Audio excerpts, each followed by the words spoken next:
Dawnbringer, Book 4, Chapter 16, Radiance and Wonder.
The spring sun shines warm and full upon the face of the land, bathing the mountains and valleys, and the plains rippling away to the east, in a gentle and yet brilliant light.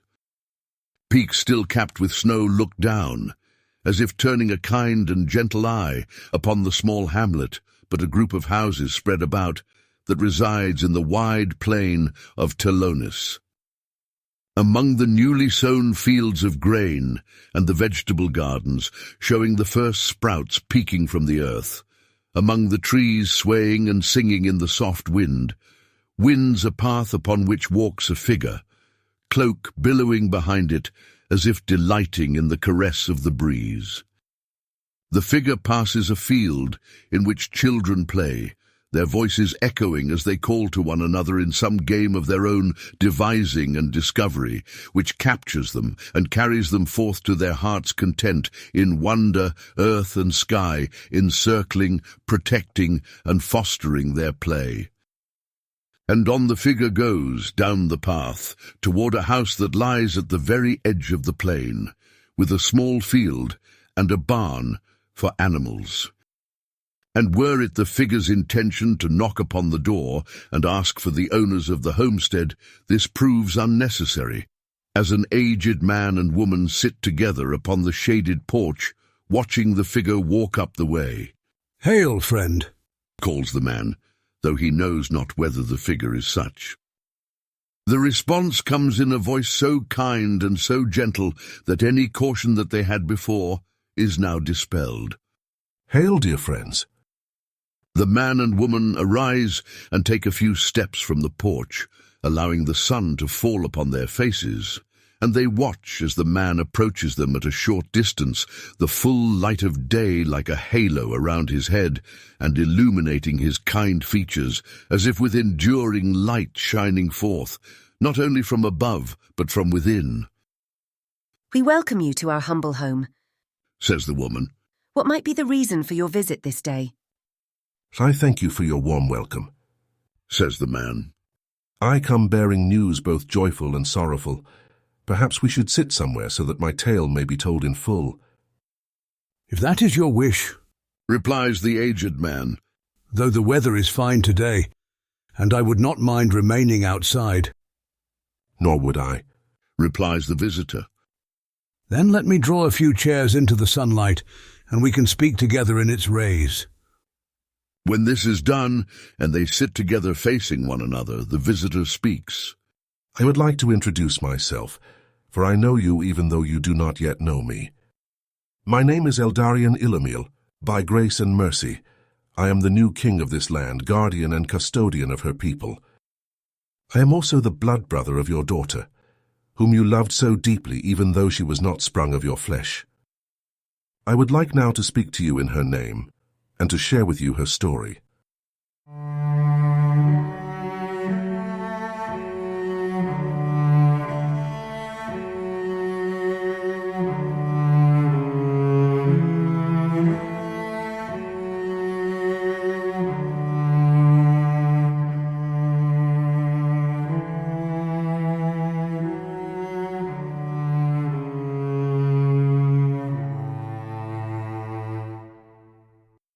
In the city of Minstead, great anguish followed upon the tremors caused by the earth-rend, even as its ill effects were also turned to good. Despite everything, battle still occurred within the city, though both the Eotenga and the forces of men were dismayed by the bizarre occurrences happening around them. And further, the Lord of Death, crushed by the weight of the collapsing roof of the throne room, fled from the city for a time, leaving his minions in chaos. But in his stead came forth a power far deeper and far more terrifying, one which deigned neither to take mortal form nor to speak in the words of men, but sought only to suffocate out all hope for light in the heart, and casting the spirit into despair, to carry all in an endless train unto death. Fueled, and indeed maddened by this new energy, the Eotenga rediscovered the vigor in battle that the flight of the Lord of Death had caused, and the men who opposed them were pressed to the limit, indeed beyond the limit, in resisting them. And certain of their number joined with those who had been liberated from captivity in the bowels of the citadel in another task, as pressing as the former. For many men and women were still trapped in the prison, having been forbidden escape through the collapsing stairwell.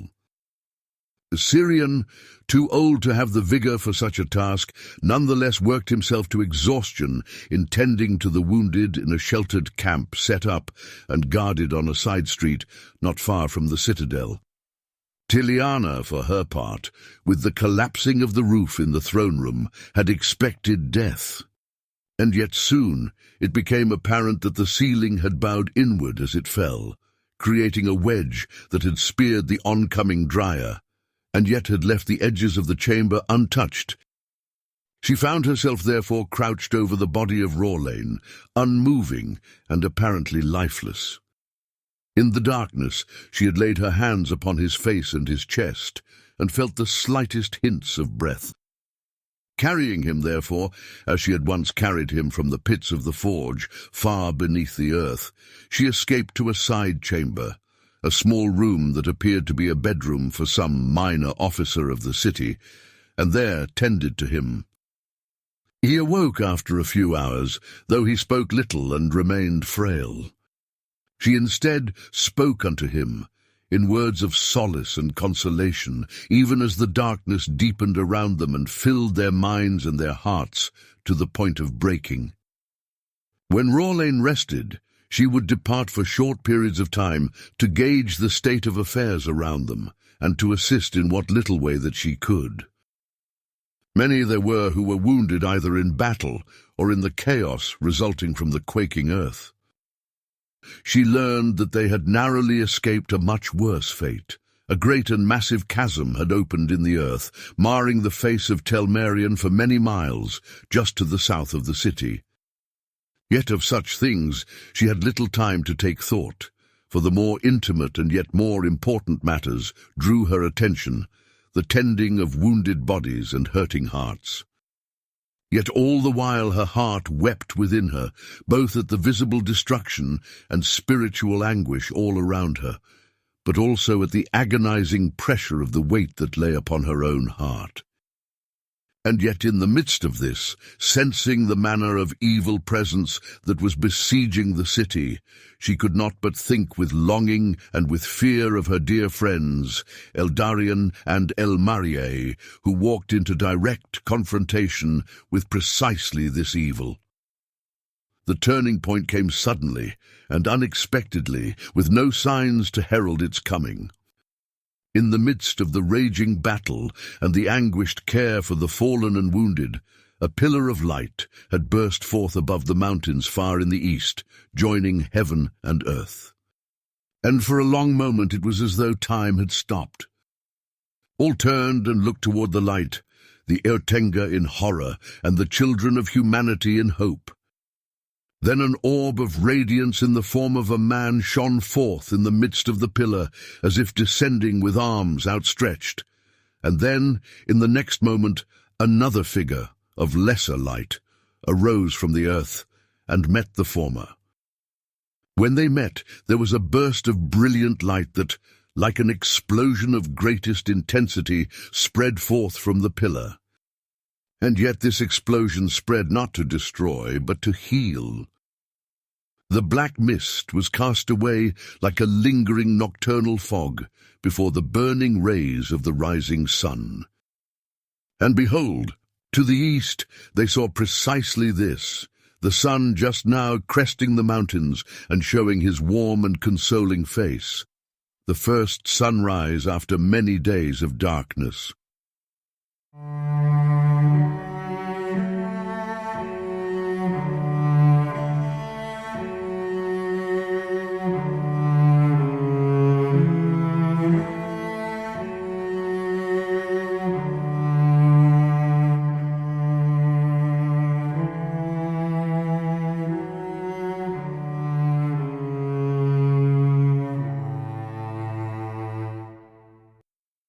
For many days they knew not whether their companions had survived the ordeal that they faced in the citadel of Seragalaptes in their confrontation with the heart of darkness.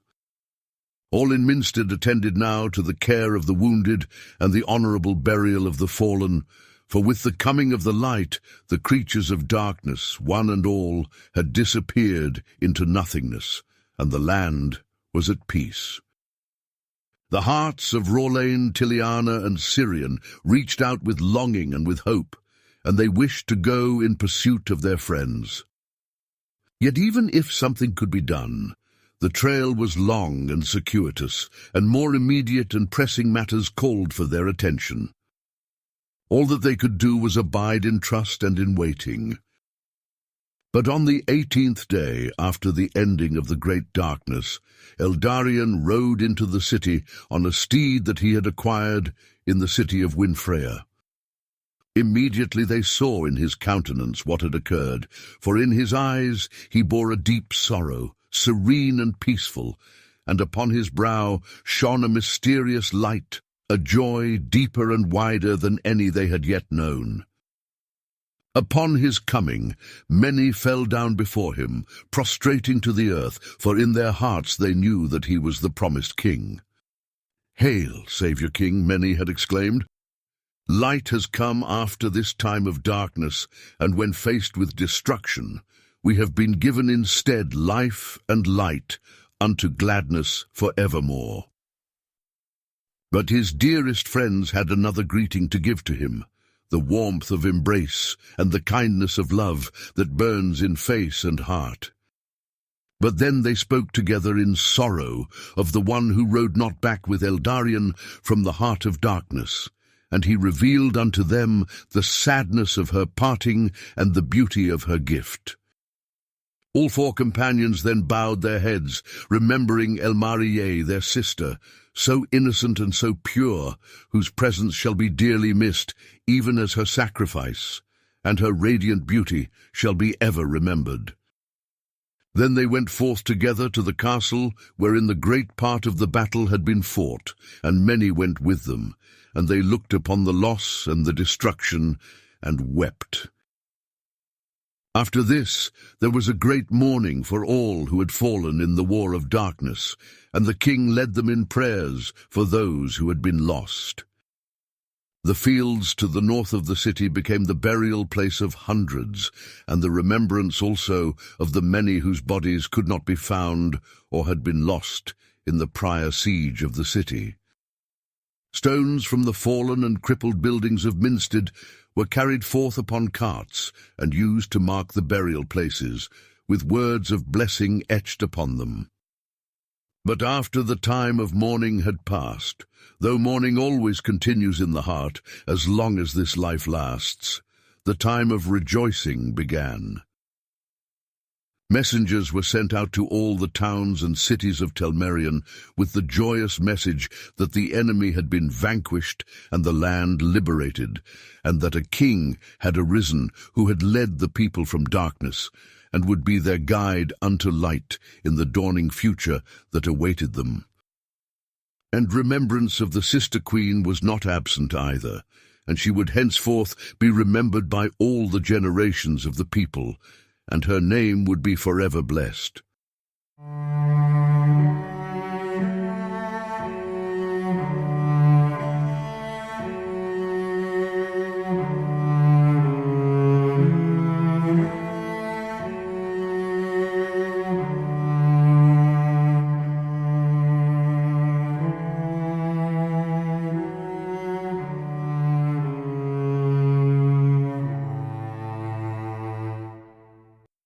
Eldarion rides on horseback across the land, his sights set on returning to the citadel of Sera Galaptis. But his eyes are for his people.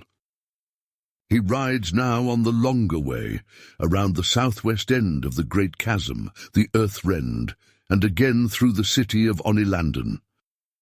He stops along the way at as many villages and settlements as he can, seeing for himself the damage that they and their people have sustained. And in each he does something that he did not know he could do. No longer is the light needed to banish the creatures of darkness from the face of Telmerion, but it remains in him nonetheless, an inheritance and a gift entrusted to his care for the sake of those for whom he has received guardianship and a role of guidance. What surprises him now, not in desire but in capacity, is that it is also a role of healing. For before departing from Minstead, he had stood on the battlements of the city, looking south across the chasm, whose far end was barely visible in the afternoon light. All the land around the Earthrend for leagues was scarred and blighted, the grass and the trees dying or already dead. Though the land was spared, and her people, the scars remain. Moved by this, he had descended from the wall and walked out of the city to the graveyard and remembrance of the fallen that lies to the north. Standing in its midst, he had looked around, lamenting not only at the number of tombs, but also at the deadness of the land. Many stood about nearby, either mourning for their lost or working to clear the land of blighted vegetation, in the frail hopes that, whether this spring or some other, new life would sprout where death had been. But Eldarion himself knew that it was not to be. The land was sick and barren, all fruitfulness having fled from it with the wound inflicted upon its very heart. Yet what Eldarion did not know was that he could bring healing to this wound. Kneeling down against the earth, he had placed his hands against it in a gesture of tenderness and sorrow, as if bidding farewell to the Telmerion that had been.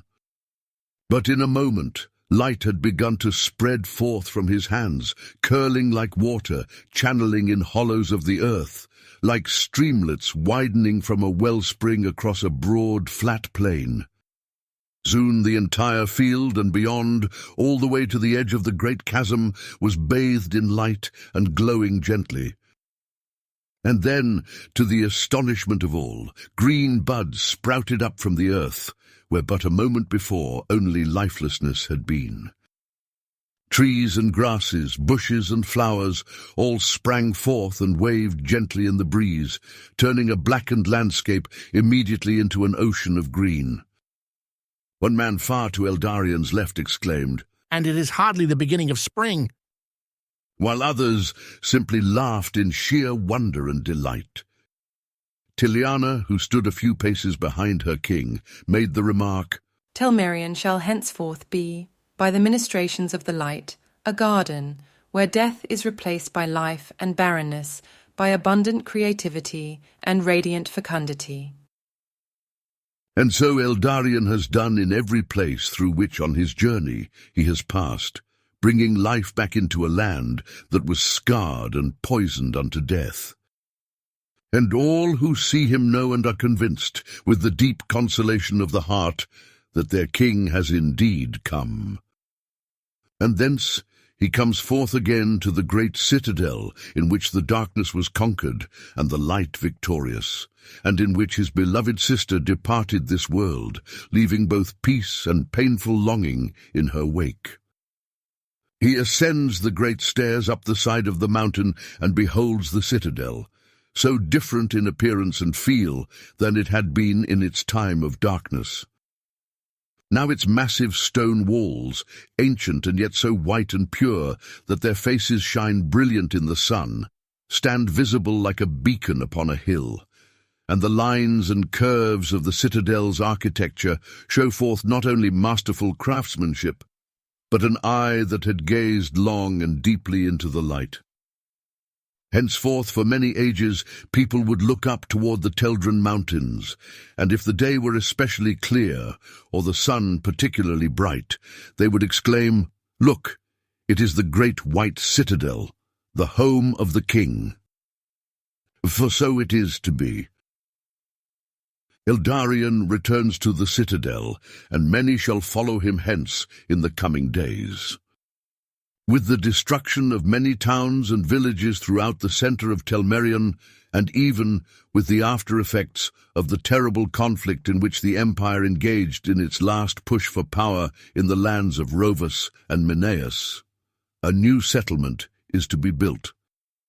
In conjunction with the rebuilding that is taking place throughout the rest of the land, the ancient seat of the high kings of Telmerion, the people of the Galaptea, righteous in fidelity and friends both of the one and of the Velasi, the gifted custodians of his memory, is being reborn. And even if such people have long passed away in the ages past and in the calamities of recent days, they still continue to live in Eldarion, their blood flowing in his veins. And this inheritance he receives in humility and awe, allowing it to hold him and to flow forth within him, that he may be a custodian of the people entrusted to his care, the safeguard and protector of their peace, their joy, and the wonder that he wishes to mark every moment of their life. He climbs the spiral staircase that he and Elmarie once climbed in such anguish and darkness, recalling all the while the path that they had walked and the decisive moments that had unfolded when they reached the crystal chamber. And he looks out now from the crystal chamber, whose windows have now become translucent once again, bathed in a radiant light that comes both from without, from the sun and the sky, and from within, from the blessing that they have received both from their makers long past and from the gift that has been imbued anew into them by the light that descended hence. But in looking through these windows, Eldarion does not see as one ordinarily sees, or rather his ordinary sight is enhanced and extended, and he can look out for many miles across the face of Telmerion, a king keeping guardianship of his people with some small share of the vision of the one who is their true guardian. Eldarion only prays that he may ever share in the love and compassion, the wisdom and the gentleness of the heart of this true king, and that his kingship may but manifest and extend the reign of the light in the world. Such are his thoughts and his desires, as he stands in the crystal chamber and gazes forth upon the land, scarred and wounded but radiant in beauty, that has been entrusted to him. And as he looks, he sees 3 riders approaching from the south, directing their horses leisurely through the heart of Gallus Basin, the location of the new settlement that shall soon spring up for those who wish to make a new start under the shadow of the ancient citadel renewed. And he knows these riders as much from what he sees, as from the sense in his heart as he looks upon them. "My friends," he says, and without further hesitation he descends the stairs and makes ready for their arrival. When they step together into the entrance chamber to the citadel, he embraces each of them in turn, speaking their names with love and with gratitude. "My heart rejoices that you have come so soon. I was not particularly looking forward to tidying up this old castle all on my own in the coming days." He smiles softly and adds, "But to speak more truly, I had begun to miss deeply those who have become so dear to my heart. The months of my travel through the land, healing as I went, were long ones. I yearned for your presence and your companionship." But especially for the presence of your sister. Syrian says tenderly. "Yes, and so it shall be, henceforth until the end of my life. She has taken me with her where she has gone, and yet she is also here with me," he says, touching his hand to his breast. "Of this I am certain." "Never would I have known that our path would lead unto this," remarks Rawlane, his body now fully recovered from the trauma inflicted upon it, though he now also bears scars of his own. When I first vowed to accompany you to whatever end, I did not know that it would lead unto the revival of the high kingship of Telmerian, in the one in whose very flesh live the mysteries of our heritage and of the truth entrusted to our people, long forgotten for many ages, but manifest now and, through you, made to live again. It has always lived, says Eldarion in response.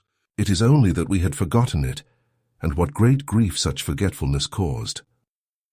But come, now is not the time to recall the ills of the past, but to let life spring anew in the present, and to blossom unto the future.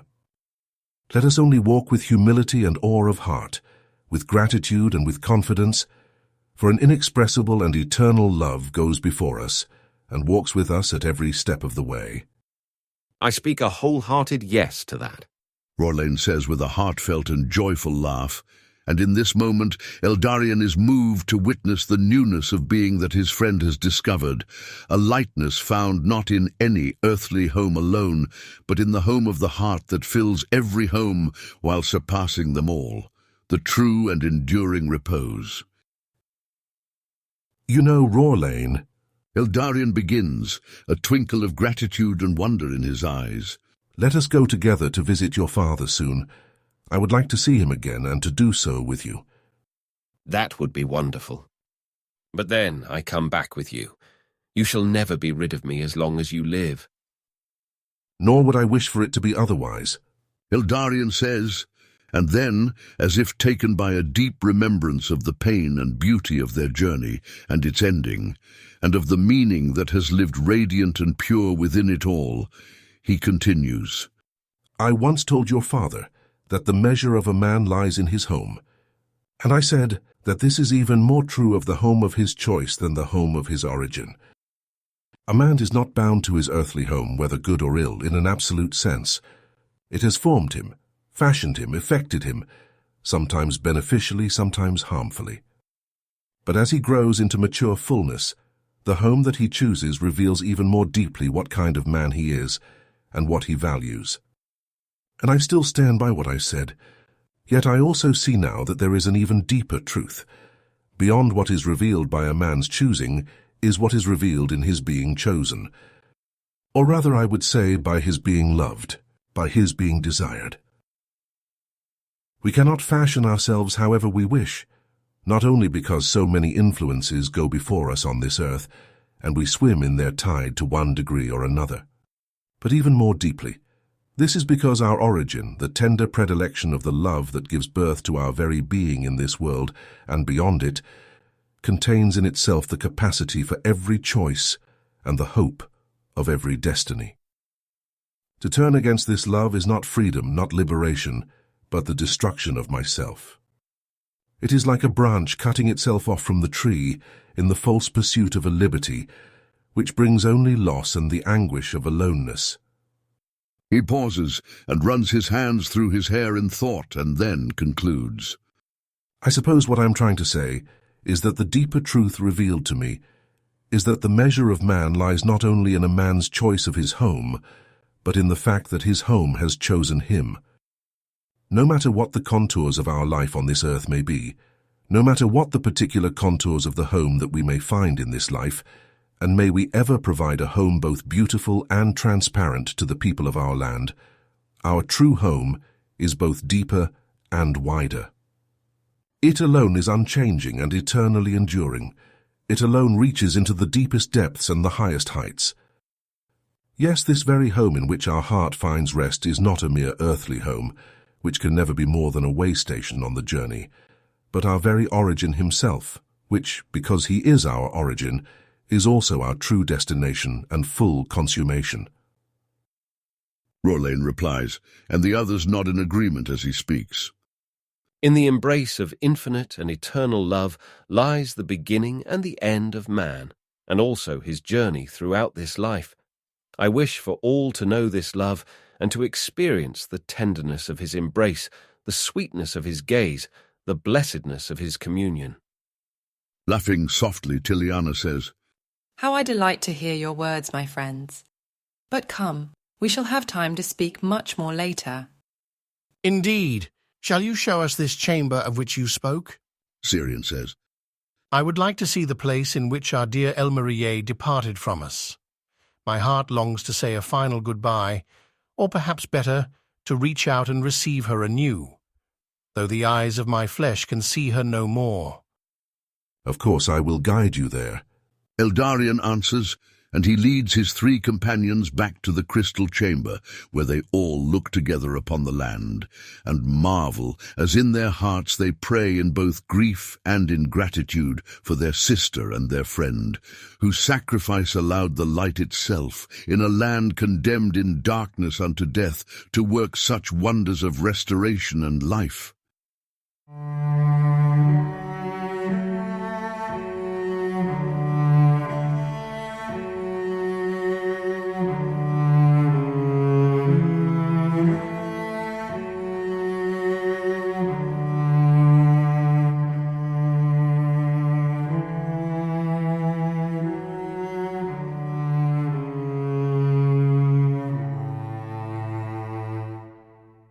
The day before his official coronation, which occurs 1 year to the day on the anniversary of his and Rorlane's arrival in Ristfand, he exercises his first official act as the ruler of the realm. As his first act of righteous rule, just mercy he shows unto those men who had sided with the darkness. Irilof and the other soldiers and officers of the Empire who had sold their honor in exchange for their lives are granted a sentence that is both healing punishment and merciful pardon. There is nowhere you may now go in which you shall be welcome. Eldarion says to them, The Empire of Valyria has fallen, and a republic is springing up in its place. Would you go hence expecting to find refuge when you sided with the very order that they seek to surpass? But you have also made enemies of the people of Telmerian, and have brought great ills upon them. For your deeds you deserve imprisonment or even death, though such is not mine to give, but only for him who is ruler of both death and life. I therefore offer you 2 choices. You may remain in Telmerian as humble workers, aiding in her restoration and her flourishing, free servants of all, rehabilitated in society without titles or stature, except those accruing from your good character and the integrity of your actions. Or you can depart from our shores on whatever boat will take you, but henceforth you shall be banished, never to return during the ages of the world, though our prayers go with you that you shall find a greater and better home, indeed the true home of every human heart. They all, to a man, decide to remain in Telmerian and to aid in her rebirth. And so it is. The day of coronation arrives, and the Gala's basin is filled to overflowing with people from across the continent who have come with great enthusiasm to witness an event unlike any that has happened in a millennium. The coronation of their king, who is already becoming dearly beloved to the hearts of his people. But this coronation is not just a coronation, but also a wedding. For on this day, Eldarion Ilumil receives unto himself in marriage Tiliana Valesa, who shall henceforth be his wife and the queen of the land, exercising at his side a rule both benevolent and wise. On a raised dais at the foot of the ancient stairs leading to the citadel, they are wed, the sun shining bright upon them, as if to show forth the pleasure and delight of the heavens on this day. And then they sit together, side by side, upon humble thrones erected for the occasion, and Syrian, representative of the people, and now great father of the cult of Eldaru, the One, places upon their heads glittering crowns of gold and silver. And around Eldarion's neck and upon his breast he places the amulet that he had once received, so many years ago, when in fleeing from the destruction of his village he had taken refuge in the barrow of the king, Serra Galaptes, his ancestor. Eldarion and Tiliana rise to their feet, hands joined, and step forth to the edge of the dais. Cheers and shouts of joy greet them, echoing across the basin from mountain peak to mountain peak. The cheers continue for many moments as the anguish and loss, the hope and the longing of the people well up into an outburst of relief and of joy, and all faces are streaked with tears, the tears in which mourning and loss give birth to joy and new life. At last, Eldarion raises a hand in gesture, and gradually the sounds return to silence. Then he addresses the people, his voice sounding freely across the basin. My dearly beloved people, I cannot express in words what my heart would wish to say to you on this day. For this is a day that we almost lost, and, were we left to our own resources and power, we would surely have lost.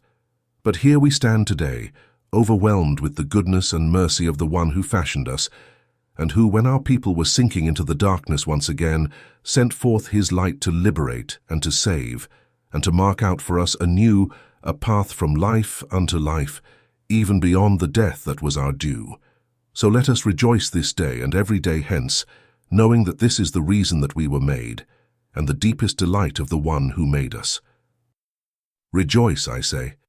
Look upon the ones whom your heart loves. Look upon your friends and the members of your family. Look upon all, even strangers and those whom you may not natively love. Look upon them from this happiness, and let joy give birth to newfound depths of love within you.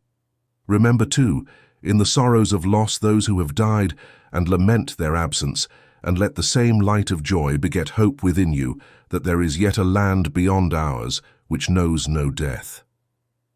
I myself do this, thinking of all those valiant souls who have died during the terrible war from which we now emerge, and even of the broken souls who turned from the light. Let us think of them all and pray for them, holding their image before the eyes of the heart. I myself do this in the remembrance of my dear sister, Elmarie Ciliari, whose adopted parents and siblings are here with us today. We were separated not long after my birth, through circumstances far beyond our control or comprehension. But by a plan greater than that of any man, we were reunited and given to understand what had happened to us, and the gift that had been entrusted to our care.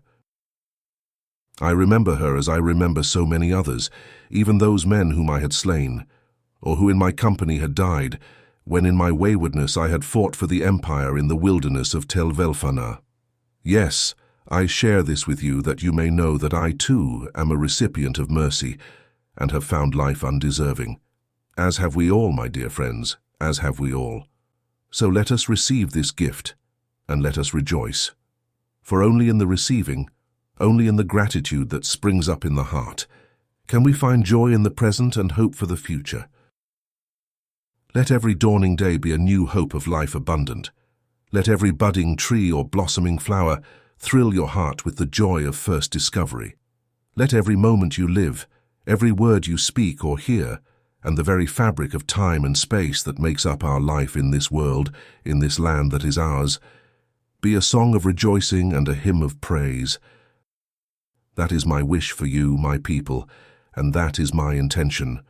And I vow before you now, humbled by your beauty and by your trust, that I shall be the custodian of the goodness that is intended for you, and that I shall ever rejoice in your happiness as if it were my own, just as I join you in your sorrows. Let us walk together, hand in hand, heart joined to heart, toward the land where sorrow shall be no more, and endless happiness shall be our lot, in the love that knows no darkness or dusk, but only endless day.